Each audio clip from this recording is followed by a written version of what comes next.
Hi everyone, welcome to State of Sustainability, where we unwrap and unpack the stickiest of sustainability issues. Today, we're going to talk about primary and secondary data off the back of quite a lively LinkedIn debate. So for all of those who were included, this is for you. We might name names further on in the discussion, but really exciting today, we're joined by Toby, VP of Data at Altruistic, and of course, Seth. And I think we're going to just run down what even is primary data versus secondary data, what is the problem, and how do we actually put this into practice and implement it on a day-to-day. So to start off, what is the problem? Seth, do you want to take the floor? Well, actually, Izzy, just to start off with sticky problems, I should warn you and our audience. And by the way, we normally don't do product placements, but I'll do one now, which is Toby and I have both just consumed a bun from home, basically. So if anyone in London is familiar with buns from home, they're our favorite cinnamon buns. So we might be on a somewhat of a sugar high right now. So if this sounds a little manic, it's not us, it's the sugar talking. Let's hope we don't have the sugar crash during this episode. Definitely. We need to make it through to the end at least. But I'm super excited, obviously, to kick off this topic. I am intrigued, surprised, and somewhat excited by how much debate this topic raises. So I started talking about primary data versus secondary data probably 3 or 4 weeks ago.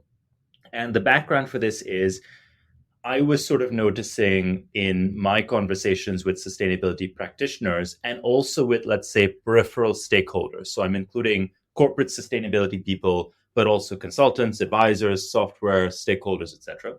I was sort of noticing that there are these two schools of thought. And one is that you need no-touch solutions. You need complete holistic secondary data cover and actually satellite data, some kind of advanced modeling, data science, AI is going to allow you to solve everyone's scope 3 problem by just having some sort of universal coverage of synthetic data of some sort. And that's kind of one school of thought. And I think there's a set of vendors pitching that, and there's a set of stakeholders pitching that. And then there's the second school of thought, which is you need universal primary data coverage. You need everyone entering data in somewhere. Every supplier, every company entering in data for everything, every item that they purchase, every item that they produce. And that database should be made available to every company. And every company can then just pull data from there, and that solves everyone's scope 3 problem. And there's a different set of vendors behind that and a different set of stakeholders pitching that. And the sustainability people working in corporate teams basically get both sets of pitches and have to pick one. And I started asking audiences at events where I would go to, which of these two camps do you sort of fall into? And I'm finding increasingly people falling into the primary data camp. And I feel quite strongly that actually both camps are wrong. And so what I've started saying at events that I go to is that you actually need hybrids. And the reason for that is that if you look at, let's say, a few different factors, you look at cost, you look at need, and you look at the sort of just the scalability and the sort of pragmatism of getting a solution out there. I don't think it's feasible for us to go out and get primary data coverage. It'll just never be cost effective, and we'll talk about that a little more in this episode. At the same time, I don't think secondary data can ever be as accurate as you would need it to be without some input of primary data. And so my approach is always we need a hybrid, and we'll talk a bit more about that as well. But that's just to set the scene a bit, Izzy. And I guess, Toby, from your perspective, would you agree that a hybrid approach is the way to go? Yeah, absolutely. Because I think trying to go out and getting primary data at scale is a huge undertaking, as Seth has mentioned, and is going to be very hard to achieve. And so you need to think about, well, what do we actually need this data for? Which I know we're going to cover in shortly later on in this discussion. And you're not going to need, for a lot of the initiatives that you as a business are going to do, you're not going to need primary data immediately to be able to drive action, which is the most important point around collecting this data. What is good enough to start getting action out of it? And Izzy, actually, just given that a majority of our audience is probably somewhat inclined to the primary data side, and I put up a post on LinkedIn, I got a bunch of comments. I also got a comment from Martin Stukti, co-founder of Systemic, now co-founder of the Land Banking Group, and was one of my mentors at McKinsey, and offering to wrestle on this topic and kind of championing the primary data side. So this is also my response to that. But I think it's almost worth picking into what we think of as primary data capture. And right now, I think that most corporate sustainability professionals would assume that primary data is a company filling out a form. And I think that there's a hypothesis that could work across the value chain. I think that is generally flawed for the global north, but I think it's impossible for the global south. And so the original discussion was around how if you take, let's say, farm level data, agricultural data being some of the hardest here, and you imagine, let's say, a small farm, in the UK or in Europe, a small farm is still a corporate entity of some sort. It's usually a registered business. Everyone there has a certain level of tech literacy, let's say, and kind of ability to engage with some form of data provision and data capture. Whereas if you go to the global south, countries like Pakistan, where I'm from, you will never manage to capture this data in any way. You're going to really struggle to get any form of engagement from farms for the simple reason that most of them are not literate as we would hold the bar, let's say, here in the UK. I actually started a farming business as my previous venture. We employed over 200 people in the farm, and it was a reasonably large farm. It was probably the largest flower farm in Pakistan. And we still really struggled with digitization of any type. It wasn't that we were trying to solve for sustainability. We were trying to solve for like picking efficiency, picking the flowers. And we wanted to be able to get the pickers picking to give us some sense of how many flowers they picked. And that was impossible because the pickers couldn't read or write, and there was no real way of getting that communication across. So then we thought, okay, the foreman managing the pickers should be able to tabulate in the basket how many flowers came from each picker per hour, and then we can get picking efficiency. Couldn't get that to work either. The hurdle on managing to get any kind of engagement from someone without a huge amount of effort, and by effort I mean literally training people on how to use digital tools, teaching them to kind of read and write and be numerate in some cases. And it's not the job of food companies and apparel companies and brands to solve the education problem in emerging markets. It can't be, it shouldn't be, it doesn't really make sense. It is a problem to be solved, but not by these businesses. Take the dairy example, which I was talking about on LinkedIn as another issue. Nestle is doing fantastic work on engaging dairy farms around the world. And kudos to them for that. At the same time, I'm sure Nestle will be the first to agree that if you look at, let's say, dairy farmers in Pakistan and India, which are, by the way, the first and the third largest dairy producers in the world, I believe, by volume, about half, 50% of the output across both of those locations is smallholder dairy farmers. Let me describe what we mean by smallholder dairy farmers. We're talking about a person who owns a cow. Mm-hmm. We're talking about a person who owns one animal, maybe two. If you think about the socioeconomic position of the kind of person who depends for their livelihood and their family's livelihood on 1 to 2 animals, with a yield, by the way, that is 30% or less of the yield you'd get in the Netherlands or Australia or the US, that person is not going to be able to engage with any data capture form. So that format of primary data capture, where you ask the person to enter something, that is just not going to work for a large share of most materials that you buy from the global south. And I use that as an extreme example just to illustrate the point. I think the same difficulties are going to be there for the global north as well, to a slightly lesser degree, and slightly less for some materials, slightly more for others, depends a little on location and size. But I just want to illustrate the problem.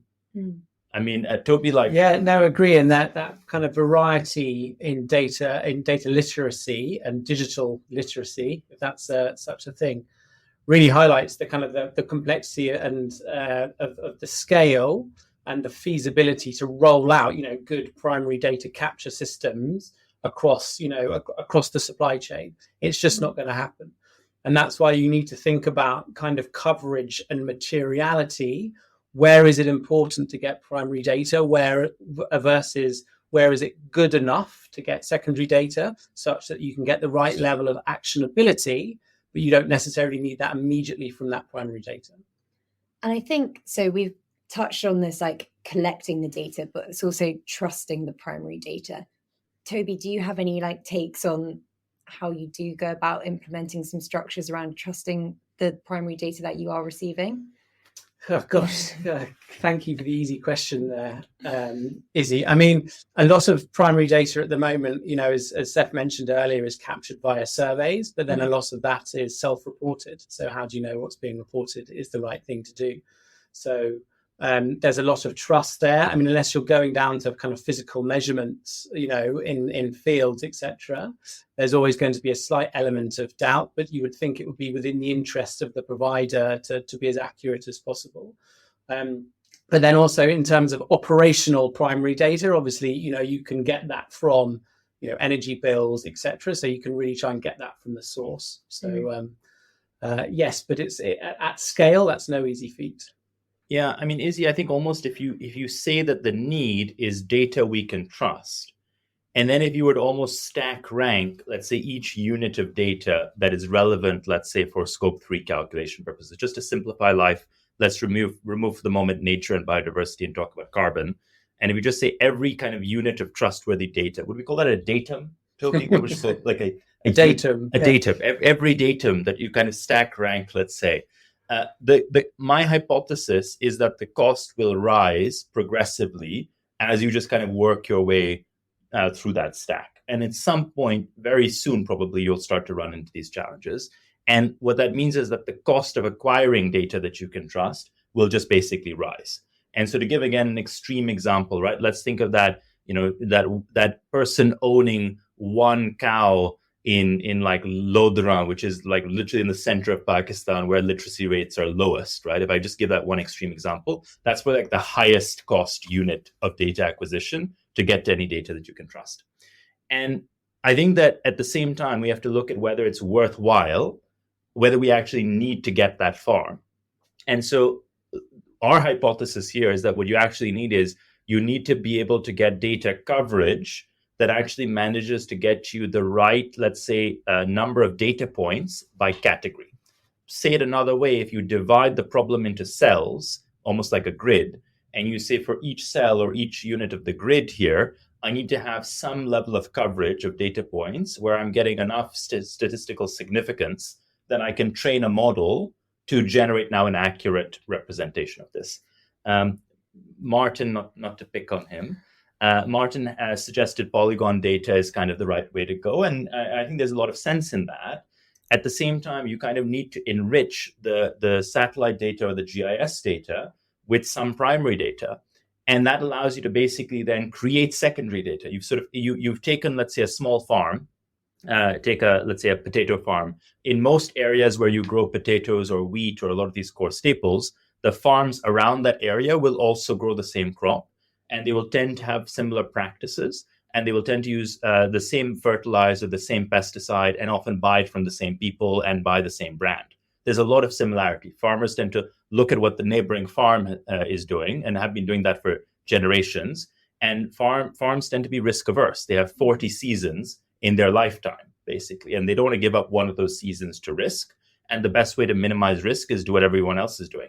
So there's a lot of commonality in practice, which means that actually you don't need to get data points from every one of those farms. You can actually get representation and use that representation to create a new data point that can be applied to very similar farms in the same location. So you need that hybrid of primary and secondary. Yeah, and in terms of solving this at scale, that's going to be, a necessity. And so just stripping it back again, if you were to define primary data and secondary data in like really simpleton terms, how would you say it? I mean, in simpleton terms, primary data is data that's captured as close to the process as possible, and secondary data is data that is extrapolated or built on top of that, or is regionalized, etc. From a geography point of view, would be my take on it. But I also, in recent conversations with customers, I've found there's a lot of interest in kind of defining primary versus secondary data. But I'll come back to my point at the beginning around, what is it that you're doing with that data that's important? What do you want to do with it? Because if it's regulatory reporting, you probably don't need as much primary data, right? If it's decarbonisation, kind of directionally, you might want to know where your highest emitting areas are, and that's good enough for you to go and start to go deeper on those. If it's products modelling, then you probably want to go even further. If it's claims substantiation, then you need, even better data. But you need to really call out what is important to you. What do you want to do with this data, which then determines how you then treat, or how you think about what level of data matters to you, whether it's primary, secondary, or a mixture of the two. Yeah, is it just to build on that, actually, one of the things that our customers want to do with that data is use it to differentiate between suppliers, not now, but soon, and use it to potentially finance some interventions or pay extra or change the commercial terms with the supplier. So to go back, let's say the potato example, right? They might want to incentivize the potato farmer to use a different type of fertilizer, use a different type of pesticide, follow a different practice. And in that case, it is actually in everyone's interest for trust levels to be higher, which may mean that actually in that case, you do want primary data, and it's in the interest of the farm to provide primary data and to invest in that. The important thing is to appreciate that there is always a cost. There is always some cost to primary data. At the very least, it's a time cost, right? It's a resource cost, if not audit and so on, soil testing and so on, right? And if there's money on the table changing hands, then there is also money to cover the cost of that primary data acquisition. And so at the same time, you may not be doing that across all suppliers. And so I think it's important to say that there's almost like an opt-in where you can say actually modeled data, secondary data, trained on good representative sampling of primary data is good enough for the average supplier, for the average kind of emissions that you're modeling out for your suppliers. And you do want to go deeper where you're putting money on the table. And in those situations, it's fair for you to expect and require primary data. And I guess it's also looking for the commercial value in that. So seeing, okay, these suppliers, if I do engage with them, what am I going to get back from it? Whether it be better engagement processes, whether it be if you want to implement like reduction initiatives, like there can be a lot of uplift if you choose them correctly. To go to this hybrid model that we've all been kind of skirting around, like how would you like weight the importance of primary versus secondary, and how would you like see that in practice? Maybe one for Toby, actually, well, than me, but I'm happy to weigh in with my views as well. How would you weight the importance of primary versus secondary data? I mean, again, I think it comes down to, what are you going to do with that data? Where is it material within your supply chain? Where you really need to get into more granular information around, your suppliers' operations and their growing practices. If you're a coffee company, you probably coffee as your main agricultural crop is where you're going to focus most of your attention. Other things you may be okay with secondary data. But for me, it's what is going to make a material difference to you in terms of where you focus on getting primary data. Yeah, again, good example. Coffee is a good example, and so is cocoa.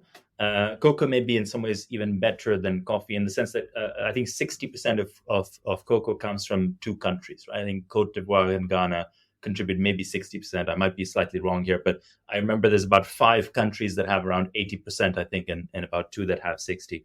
If you look at the number of data points you would need, the number of unique data points you would need, it's comparatively smaller because you can probably train relatively good secondary data, given that you have such a density of supply. Not every crop or every material will be like that. But what you want is you want to have enough sort of statistical significance at a material level for a specific location that you can then model out for that location and that material other data points. If I had to kind of throw a ballpark guess out there, I actually think that right now we probably have very far under 1% of coverage of good primary data in this space. And the way I think about that is if you look at the largest databases for food and agriculture, and you look at the unique emissions factors in those databases, I think you usually find 2,000, 3,000, 4,000 unique emissions factors at material level. maybe you find some database which has 10,000, right? Maybe a bit more, but like unique material, food ingredients, for instance, right? It's usually a few thousand. If you look at the number of unique SKUs or unique ingredients being bought by companies that we work with, you'll often find 100,000 or more in any given instance. And so if you just look at the kind of breadth of coverage, right, and you assume that not all of those factors will be useful for every company, so the actual breadth of data points that you need is probably in the millions, frankly, and the breadth of data points you have is in maybe the low tens of thousands. There's just a massive delta already to improve where we are today. And I think it's great for us to go overkill. I think it was Joe Kennedy when he was asked about his contribution to his son JFK's election campaign. And he said, I want to know exactly how much this is going to cost because I'm not paying for any landslides. I think it's the same.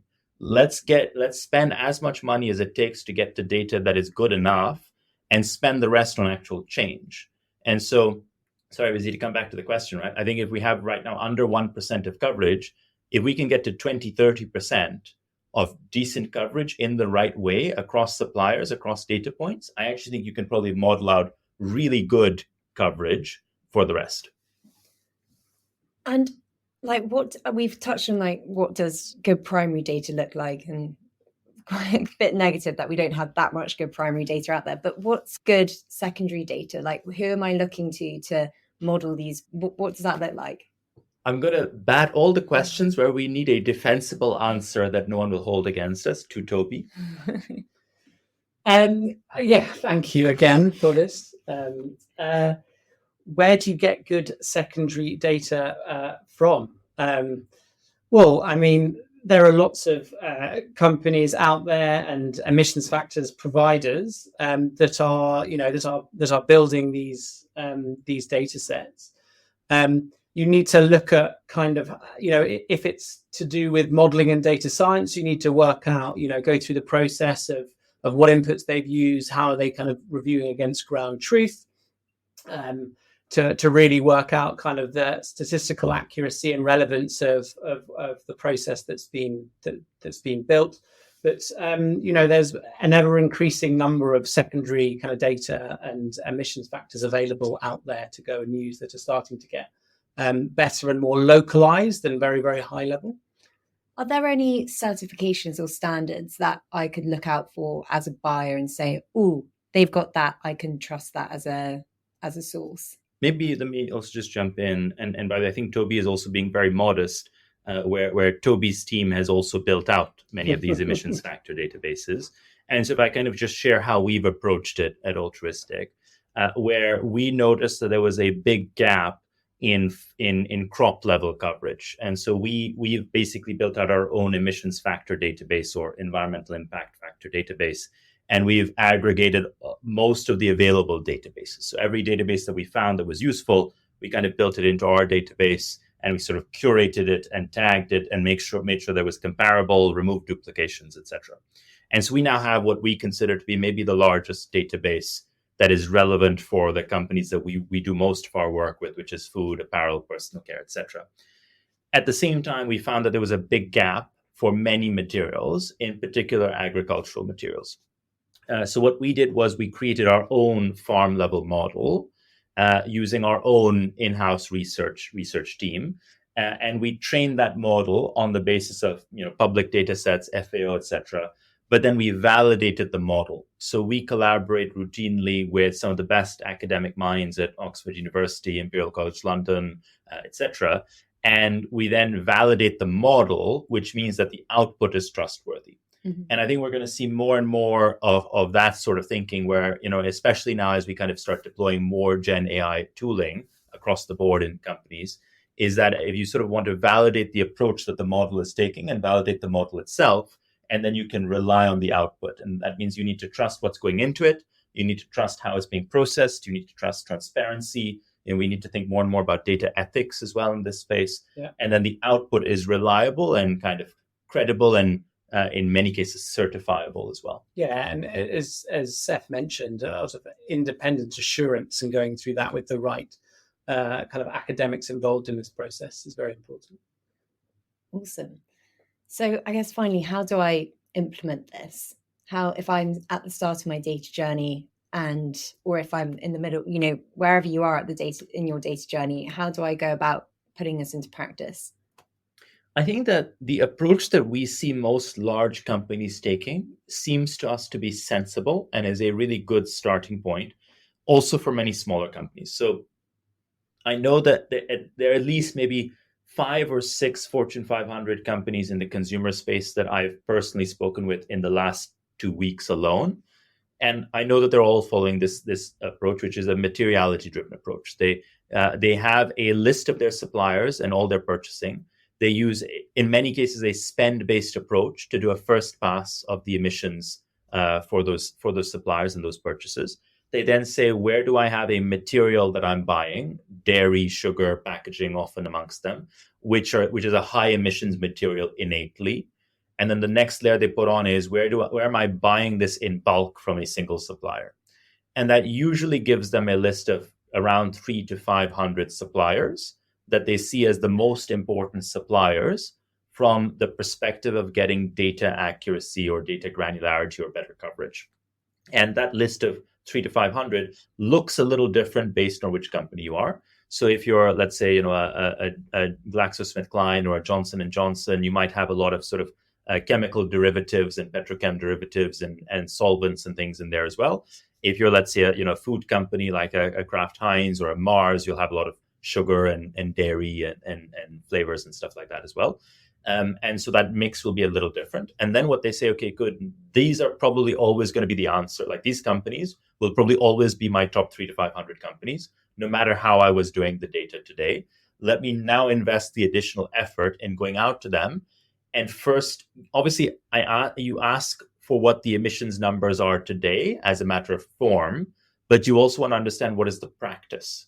And what we're seeing is increasingly a very high-touch collaboration process where, again, large companies like Unilever will be running these workshops with specific suppliers and leaning in to understand what's going on today, what are you doing, how are you approaching this, where can we help, what makes sense, etc.